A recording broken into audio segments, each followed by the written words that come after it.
રાજ્યની સૌથી કડક કહેવાતી સ્ટેટ મોનિટરિંગ સેલ અને તેના પ્રામાણિક અધિકારીઓને બદનામ કરવાનો પ્રયત્ન કરનારા એસએમસીના સસ્પેન્ડેડ હેડ કોન્સ્ટેબલ સાજન આહિરની ધરપકડ કરવામાં આવી છે।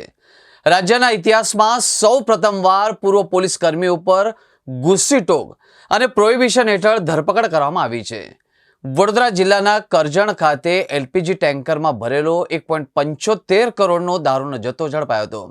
એ અગાઉ જેમાં સ્ટેટ મોનિટરિંગ સેલના કર્મી સાજન આહિરે 15 લાખ રૂપિયા દારૂના સપ્લાયર પાસેથી લીધા હતા અને ત્યારબાદ થોડા સમયમાં જ ટેન્કરનો જિલ્લા એલસીબીએ ઝડપી લીધી હતી, જેની રજૂઆત ઉચ્ચ કક્ષાએ ખુદ દારૂના સપ્લાયરે કરી હતી। જેમાં સાજન આહિરે 15 લાખ રૂપિયા ગાંધીનગરના આરકે આંગણિયામાં મોકલ્યા હોવાની રજૂઆત પણ કરી હતી, જેની તપાસ એસએમસીએ કરી હતી। જેમાં આંગણિયા ઓફિસે કોડવડવાળી ₹10ની ચલણી નોટ લઈને હાર્દિક નામનો ઈસમ 5 લાખ લઈ ગયો હતો અને 10 લાખ જૂનાગઢના રાકેશને મોકલ્યા હતા।